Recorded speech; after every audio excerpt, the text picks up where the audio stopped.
Berikut ini adalah gambar dari sistem persarafan pada tubuh manusia. Terdiri dari ada otak, ada mata, dan banyak hal lain sebagainya. Apa yang dimaksud dengan sistem saraf? Sistem saraf adalah sistem kompleks yang berperan dalam mengatur dan mengkoordinasikan seluruh aktivitas tubuh. Sistem ini memungkinkan manusia untuk melakukan berbagai kegiatan, seperti berjalan, berbicara, menelan, bernafas, serta semua aktivitas mental termasuk berpikir, belajar, serta mengingat. Adapun fungsi dari sistem saraf, yang pertama itu dapat menerima rangsangan, yang dimana sistem saraf menerima informasi dari lingkungan sekitar melalui indera kita seperti penglihatan, pendengaran, peraba, dan juga penciuman atau pengecapan. Kedua itu ada mengirimkan sinyal. Informasi yang diterima kemudian diproses dan diteruskan ke organ-organ tubuh yang sesuai, sehingga tubuh dapat merespon dengan tepat. Ketiga ada mengendalikan aktivitas tubuh, di mana sistem saraf mengontrol semua aktivitas tubuh, baik yang sadar seperti berjalan maupun berbicara, dan juga yang tidak sadar seperti detak jantung dan juga pernapasan. Keempat ada mengumpulkan informasi dari dalam dan luar tubuh, merupakan fungsi sensorik. Kemudian memproses informasi di otak dan sumsum tulang belakang, merupakan fungsi integrasi, dan juga mengirimkan informasi ke otot, kelenjar, dan organ sehingga dapat merespon dengan tepat. Itu dinamakan dengan fungsi motorik. Selanjutnya ada bagian dari sistem saraf. Yang pertama ada otak. Otak adalah mesin pengendali utama dari segala fungsi tubuh. Organ ini merupakan bagian dalam sistem saraf pusat manusia. Jika saraf pusat merupakan pusat kontrol tubuh, maka otak adalah markas besarnya.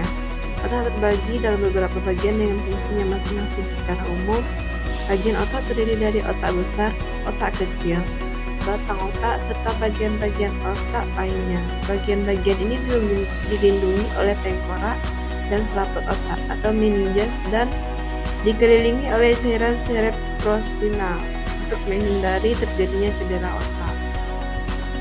Selanjutnya itu ada sumsum tulang belakang.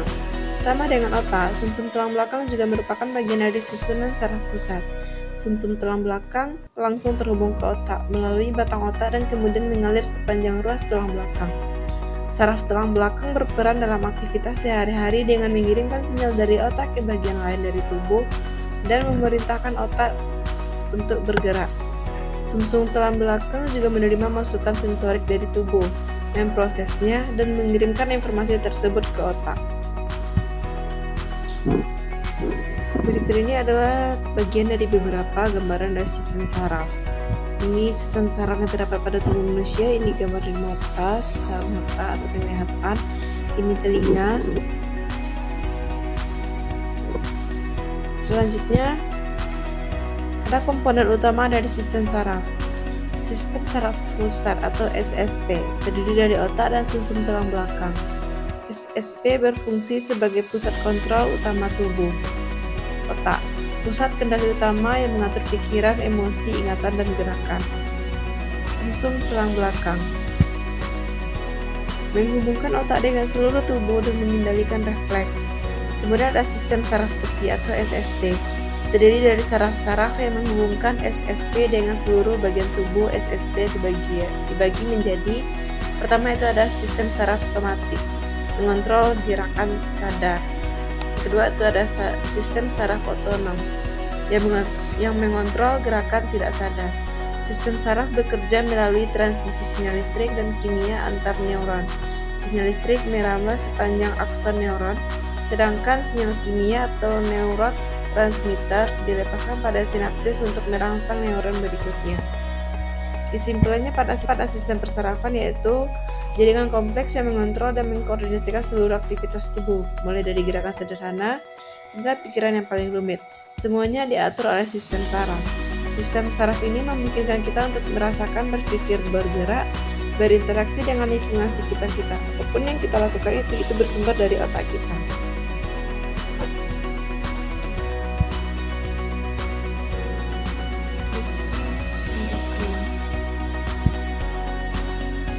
Sistem endokrin. Sistem endokrin adalah jaringan kelenjar yang menghasilkan hormon.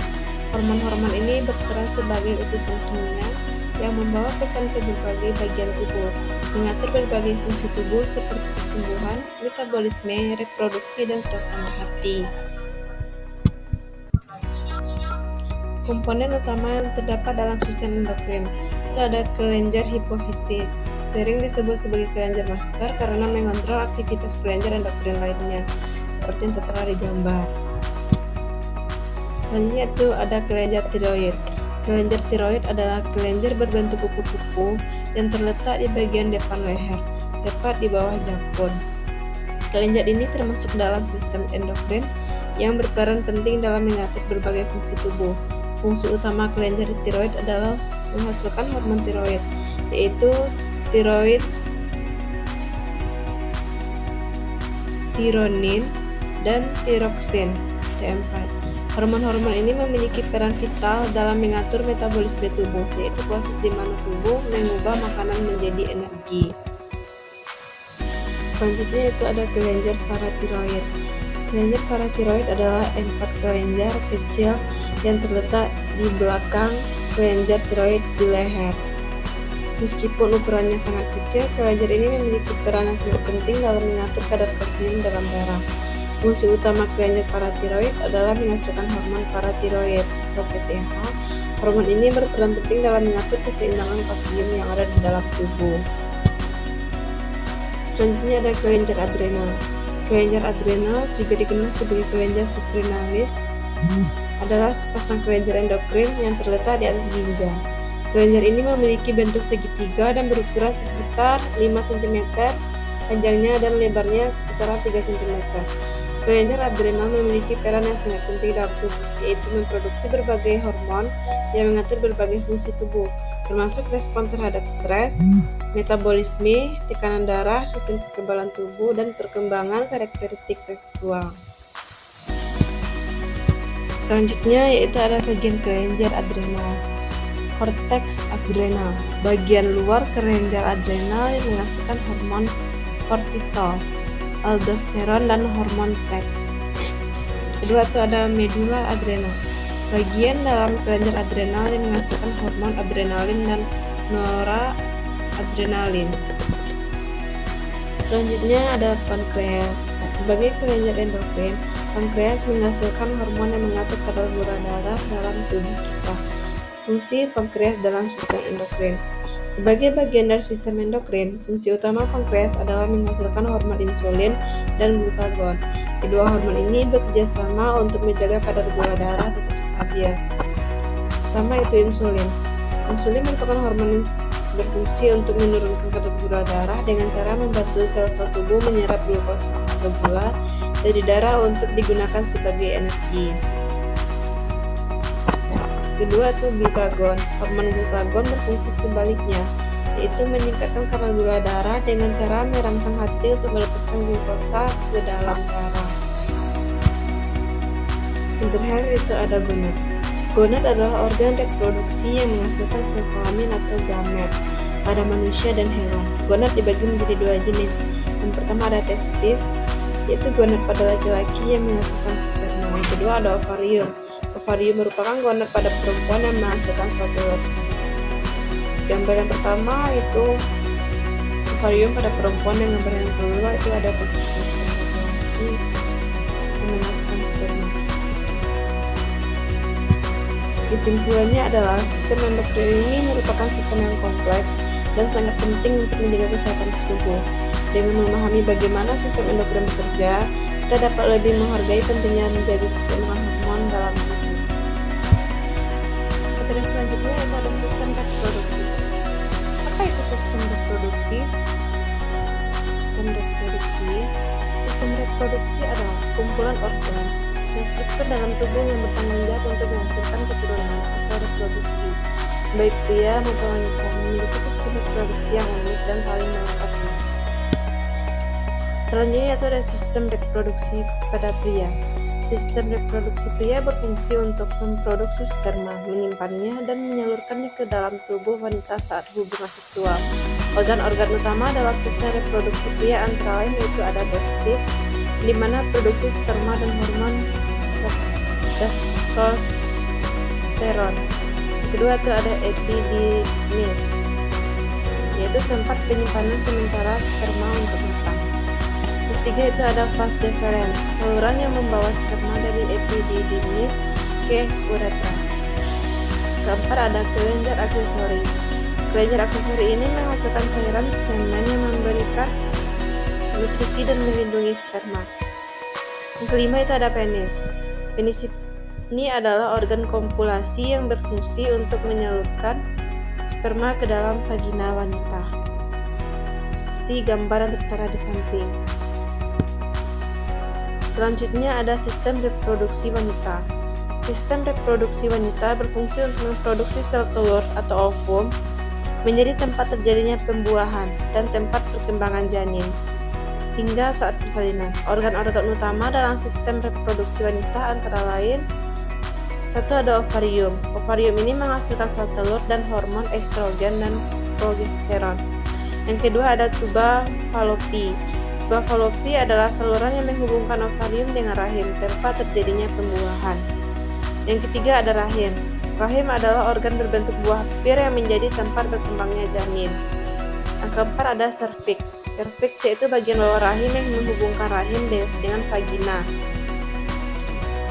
Yang kelima ada vagina. Vagina sendiri adalah saluran yang menghubungkan organ reproduksi bagian dalam dengan dunia luar, seperti gambar yang telah disediakan. Ini adalah bentuk sistem reproduksi wanita. Selanjutnya ada proses reproduksi. Proses reproduksi dimulai saat sperma berhasil membuahi sel telur di dalam tuba fallopi. Sel telur yang telah dibuahi atau zigot akan membelah dan berkembang menjadi embrio. Kemudian embrio ini menempel pada dinding rahim dan berkembang pada janin, seperti tahapan yang telah dijelaskan pada gambar di samping. Seterusnya ada hormon dalam reproduksi. Hormon memainkan peran penting dalam mengatur sistem reproduksi. Hormon-hormon utama yang terlibat antara lain ada testosteron, hormon pria yang berperan dalam perkembangan organ seks pria dan produksi sperma.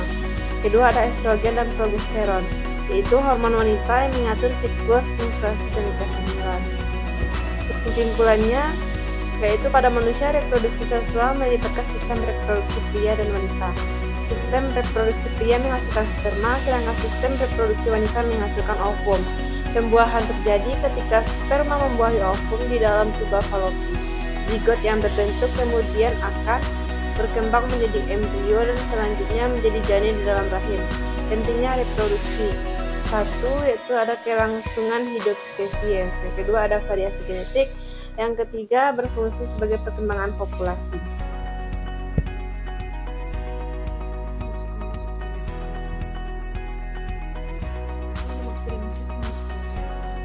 Sistem muskuloskeletal adalah sistem kompleks yang terdiri dari tulang, sendi, otot, tendon, ligamen, dan jaringan ikat lainnya. Sistem ini bekerja sama untuk memberikan bentuk pada tubuh, memungkinkan kita bergerak dan melindungi organ-organ kita. Komponen utama yang terdapat dalam sistem muskuloskeletal pertama itu ada tulang. Struktur keras yang memberikan bentuk pada tubuh, melindungi organ dalam, dan berfungsi sebagai tempat melekatnya otot. Ia terdiri dari sel-sel yang tertanam dalam matriks ekstraseluler yang kaya akan mineral, terutama kalsium dan fosfor. Kombinasi ini membuat tulang menjadi sangat kuat namun cukup fleksibel. Yang kedua itu ada sendi, persambungan antara dua tulang atau lebih yang memungkinkan gerakan. Sendi berperan penting dalam memberikan fleksibilitas dan kelenturan pada tubuh kita. Kalau dibayangkan, tubuh kita seperti sebuah robot yang terdiri dari banyak bagian yang saling berhubung. Sendi inilah yang menjadi persendian antara bagian-bagian tersebut. Ketiga, yaitu ada otot. Otot adalah jaringan dalam tubuh manusia dan hewan yang berfungsi sebagai alat gerak aktif yang menggerakkan tulang. Fungsi otot yang pertama adalah untuk menggerakkan. Otot berkontraksi dan relaksasi untuk menggerakkan tulang dan menghasilkan gerakan. Yang kedua itu untuk postur. Otot membantu menjaga tubuh tetap tegak dan stabil. Tiga itu ada panas tubuh. Saat berkontraksi, otot menghasilkan panas yang membantu menjaga suhu tubuh. Keempat ada perlindungan. Otot melindungi organ dalam tubuh. Jenis otot pun Dibagi menjadi dua, itu ada otot rangka menempel pada tulang, otot polos terdapat pada organ dalam dan otot jantung. Berikutnya ada jaringan ikat. Jaringan ikat adalah sekelompok jaringan tubuh yang memiliki peran penting dalam menyokong, menghubungkan, dan melindungi bagian-bagian tubuh lainnya. Bayangkan jaringan ikat seperti lem atau rangka yang menyatukan berbagai komponen tubuh. Fungsi dari jaringan ikat yaitu menghubungkan dan mendukung komponen-komponen sistem muskuloskeletal. Jenis dari jaringan ikat itu ada tendon yang menghubungkan otot ke tulang, ligamen menghubungkan tulang ke tulang, dan kartilago, jaringan kenyal yang melapisi ujung tulang. Cara kerja sistem muskuloskeletal yaitu ketika kita ingin melakukan gerakan, sistem saraf mengirimkan sinyal ke otot. Otot kemudian berkontraksi dan menarik tendon yang terhubung dengan tulang, sehingga menghasilkan gerakan. Sendi memungkinkan tulang bergerak dengan lancar. Sistem integumen. Apa yang dimaksud dengan sistem integumen?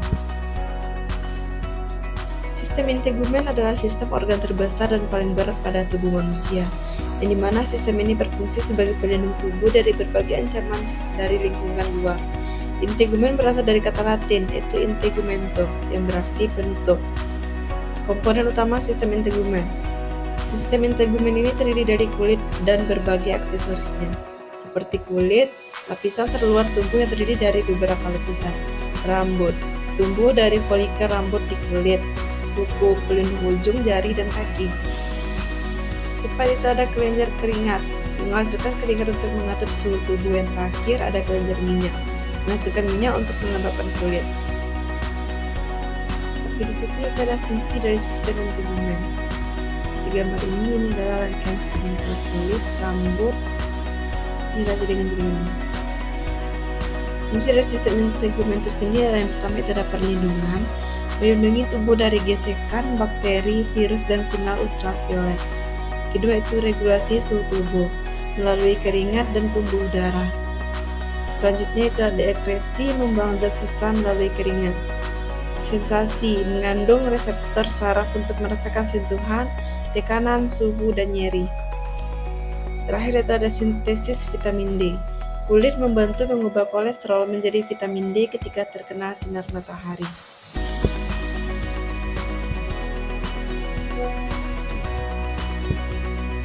Berikutnya itu ada struktur kulit. Kulit terdiri dari 3 lapisan utama. Yang pertama ada epidermis, lapisan terluar terdiri dari beberapa lapisan sel epitel.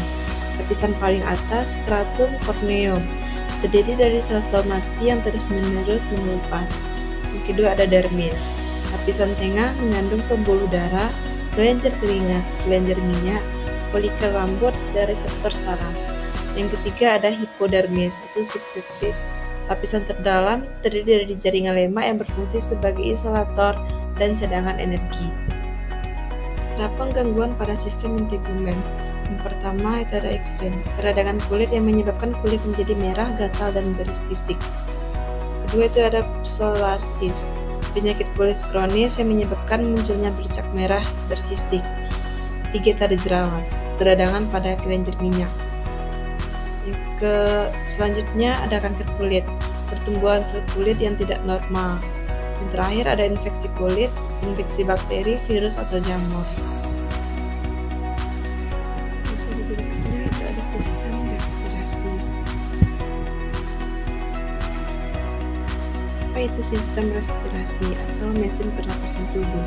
Sistem respirasi adalah sistem organ yang bertanggung jawab untuk pertukaran gas, yaitu mengambil oksigen dari udara dan mengeluarkan karbon dioksida sebagai produk sisa metabolisme. Oksigen yang kita hirup sangat penting untuk proses pembakaran makanan dalam sel tubuh yang menghasilkan energi.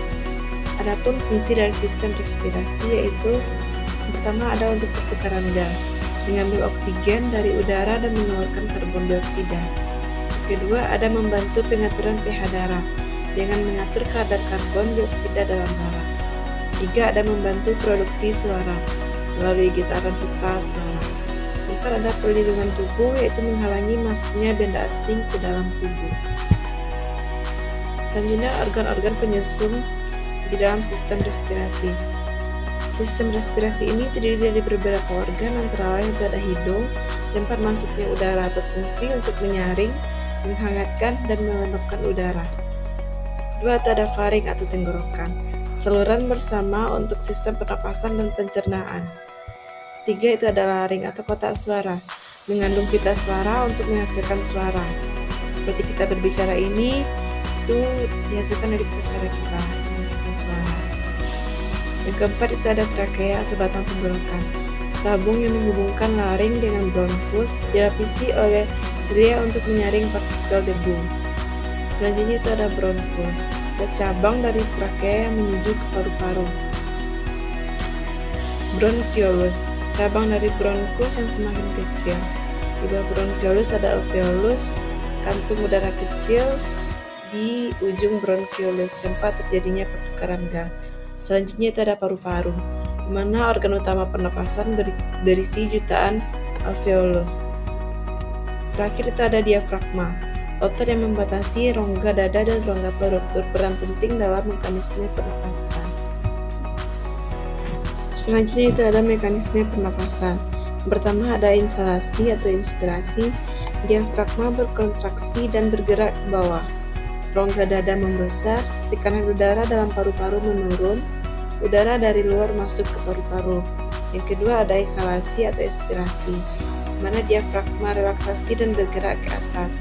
Rongga dada mengecil, tekanan udara dalam paru-paru meningkat, dan udara dari paru-paru keluar, seperti yang tertera pada gambar. Selanjutnya itu ada gangguan pada sistem respirasi. Gangguan pada sistem respirasi dapat terjadi pada sistem pernafasan antara lain itu ada asma, peradangan saluran nafas yang menyebabkan sesak nafas, ataupun bronkitis itu peradangan saluran bronkus, pneumonia, peradangan pada alveolus, tuberkulosis yaitu infeksi bakteri pada paru-paru. Sistem berikutnya itu ada sistem kardiovaskular. Apa yang dimaksud dengan sistem kardiovaskular? Sistem kardiovaskular adalah sistem organ yang berfungsi mengangkut oksigen dan nutrisi ke seluruh tubuh, serta membawa kembali karbon dioksida dan zat sisa metabolisme ke organ ekresi. Sistem ini terdiri dari jantung, darah, dan pembuluh darah.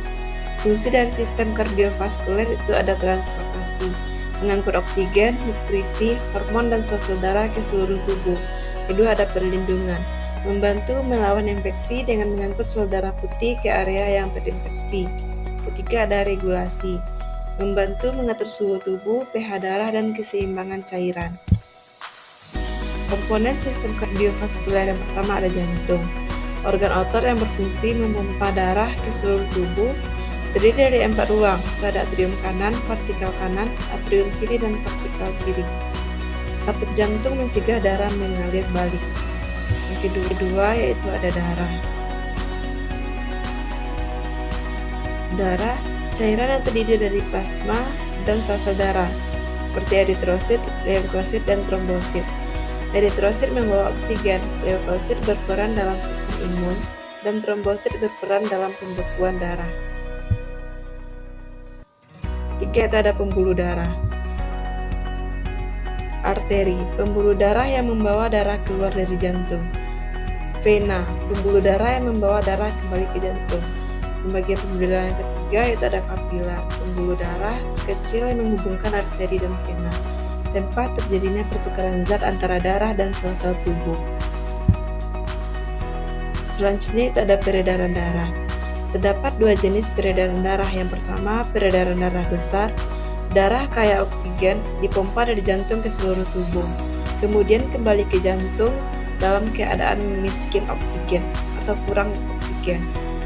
Kedua itu ada peredaran darah kecil, di mana kekurangan darah oksigen dipompa dari jantung ke paru-paru untuk mengambil oksigen, kemudian kembali ke jantung dalam keadaan kaya akan oksigen. Gangguan yang terdapat pada sistem kardiovaskuler itu ada hipertensi atau tekanan darah tinggi. Yang kedua ada arteriosklerosis, penumpukan plak pada dinding arteri.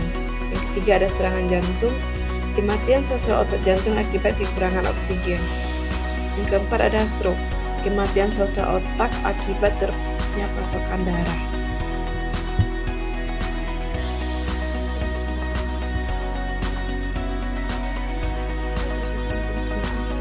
Sistem pencernaan adalah serangkaian organ yang bekerja sama untuk mengubah makanan menjadi nutrisi yang dapat diserap oleh tubuh. Proses ini melibatkan pemecahan makanan menjadi molekul yang lebih kecil, sehingga dapat diangkut oleh darah dan digunakan oleh sel-sel tubuh. Fungsi dari sistem pencernaan. Yang pertama, yaitu ada untuk memecah makanan, mengubah makanan menjadi zat yang lebih sederhana. Yang kedua, yaitu untuk menyerap nutrisi, memindahkan nutrisi dari makanan ke dalam darah. Yang ketiga, yaitu mengeliminasi sisa makanan, mengeluarkan zat sisa. Organ-organ penyusun sistem pencernaan. Sistem pencernaan terdiri dari saluran pencernaan dan organ aksesori. Pertama ada saluran pencernaan, mulut, tempat masuknya makanan. Di sini makanan dikunyah dan dicampur dengan air liur. Kerongkongan atau esofagus, saluran yang menghubungkan mulut dengan lambung. Lambung, organ berbentuk J yang berfungsi menampung makanan dan mencernanya secara kimiawi.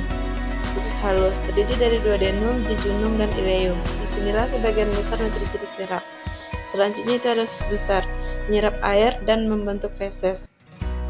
Berikutnya itu ada rektum, tempat penampungan feses sementara. Yang terakhir itu ada anus, tempat pembuangan zat sisa dari dalam tubuh. Berikutnya itu ada organ aksesori. 1. Kelenjar ludah menghasilkan air liur yang mengandung enzim amilase untuk mencerna karbohidrat. Yang kedua ada hati menghasilkan empedu yang membantu mencerna lemak. Yang ketiga ada pankreas menghasilkan enzim pencernaan dan hormon insulin. Berikutnya itu ada proses pencernaan. Proses pencernaan melibatkan beberapa tahap. 1. Itu pencernaan mekanik, memotong dan menggiling makanan menjadi potongan-potongan kecil, misalnya mengunyah. Yang kedua itu pencernaan kimiawi, memecah makanan menjadi molekul yang lebih sederhana dengan bantuan enzim. Adapun gangguan atau penyakit yang disebabkan oleh sistem pencernaan. Pertama itu ada MA, di mana sakit MA ini beradangan pada lapisan lambung. Yang kedua itu ada konstipasi, susah buang air besar. Diare, buang air besar terlalu sering dengan tinja cair. Sindrom iritasi usus besar atau IBS, gangguan pada usus besar yang menyebabkan nyeri perut, kembung, dan perubahan kebiasaan buang air besar. Sistem perkemihan. Apa sih yang dimaksud dengan sistem perkemihan? Sistem perkemihan atau filter tubuh adalah sistem organ yang berperan penting dalam menjaga keseimbangan cairan dan elektrolit dalam tubuh serta membuat zat sisa metabolisme yang bersifat racun. Fungsi dari sistem perkemihan itu ada ekresi, membuang zat sisa metabolisme seperti urea dan asam urat. Kedua itu ada osmos, regulasi, menjaga keseimbangan air dan garam dalam tubuh. Ketiga itu ada produksi hormon. Ginjal menghasilkan hormon eritropoietin yang merangsang produksi sel darah merah. Yang terakhir itu ada regulasi pH darah, membantu menjaga pH darah agar tetap stabil. Adapun organ-organ penyusun dalam sistem perkemihan, pertama itu ada ginjal, organ berbentuk kacang yang berpasangan terletak di bagian belakang rongga perut. Ginjal berfungsi menyaring darah dan menghasilkan urin. Selanjutnya itu ada ureter. Ureter adalah sepasang tabung tipis yang menghubungkan ginjal dengan kandung kemih. Bayangkan seperti selang yang membawa air, tapi dalam hal ini yang dibawa adalah urin dari ginjal ke tempat penampungan sementara, yaitu kandung kemih. Yang ketiga itu ada kandung kemih, organ berongga yang berfungsi menampung urin sementara. Bayangkan seperti balon yang bisa mengembung dan mengempis. Saat kandung kemih penuh, kita akan merasakan ingin buang air kecil. Yang keempat itu ada uretra, saluran yang menghubungkan kandung kemih dengan luar tubuh, berfungsi sebagai jalan keluar bagi urin saat kita buang air kecil. Kesimpulannya, uretra adalah bagian penting dalam kandung kemih yang berfungsi sebagai saluran keluar urin. Meskipun fungsinya sederhana, gangguan pada uretra dapat menyebabkan berbagai masalah kesehatan yang serius. Oleh sebab itu, penting untuk menjaga kesehatan uretra agar sistem kemih kita berfungsi dengan baik. Sistem imunologi. Apa yang dimaksud dengan sistem imunologi? Sistem imunologi adalah sistem pertahanan tubuh yang kompleks dan sangat penting Ia berperan sebagai garda terdepan dalam melindungi tubuh dari serangan berbagai macam patogen seperti bakteri, virus, jamur, dan parasit. Selain itu, sistem imun juga berperan dalam menghancurkan sel-sel tubuh yang mengalami kerusakan atau menjadi ganas, sel kanker contohnya. Fungsi dari sistem imun pertama yaitu untuk pertahanan terhadap patogen, mencegah dan melawan infeksi. Yang kedua itu untuk penghancuran sel abnormal, mengidentifikasi dan menghancurkan sel-sel kanker. Yang terakhir itu ada membuang sel-sel mati, membantu membersihkan tubuh dari sel-sel yang telah rusak ataupun mati. Komponen dari sistem imun yang pertama itu ada imunitas innate atau bawaan, merupakan pertahanan tubuh yang sudah ada sejak lahir, respon cepat, bertindak cepat saat ada serangan patogen. Ketiga itu non-spesifik, menyerang semua jenis patogen. Komponen kulit, selaput lendir, sel fagosit, neutrofil, makrofag, sel natural killer NK, dan protein komplement. Yang kedua itu imunitas adaptif atau yang didapat, berkembang seiring waktu setelah terpapar patogen. Respon lambat, membutuhkan waktu untuk membangun respon. Yang ketiga itu spesifik, menagarkan patogen tertentu. Empat itu ada memori, membentuk sel memori untuk mengingat patogen yang pernah menyerang. Kelima itu ada komponen sel T, helper T, sitosik T, sel B antibody. Seperti yang tertera pada gambar, itu adalah gambaran sel T dan sel B yang menyerang antigen. Proses respon imun, ketika tubuh terpapar patogen, sistem imun akan merespon melalui beberapa tahap. Yang pertama itu ada pengenalan. Sel-sel imun mengenali patogen sebagai benda asing. Yang kedua itu ada aktivasi. Sel-sel imun diaktifkan dan mulai memproduksi zat-zat yang diperlukan untuk melawan patogen. Yang ketiga itu ada efektor. Sel-sel imun menyerang dan menghancurkan patogen. Keempat itu ada memori. Sistem imun membentuk sel memori untuk mengingat patogen yang pernah menyerang, sehingga pada infeksi berikutnya respon imun akan lebih cepat dan efektif. Kesimpulannya, gangguan pada sistem imun dapat menyebabkan berbagai penyakit seperti autoimun. Sistem imun menyerang sel tubuh kita sendiri. Yang kedua itu ada imunodefisiensi. Sistem imun kita melemah. Yang ketiga itu ada alergi. Reaksi berlebihan terhadap zat yang umumnya tidak berbahaya. Sistem imun kini adalah aset yang berharga yang kita miliki. Dengan menjaga kesehatan sistem imun, kita dapat terhindar dari berbagai macam penyakit dan hidup lebih sehat.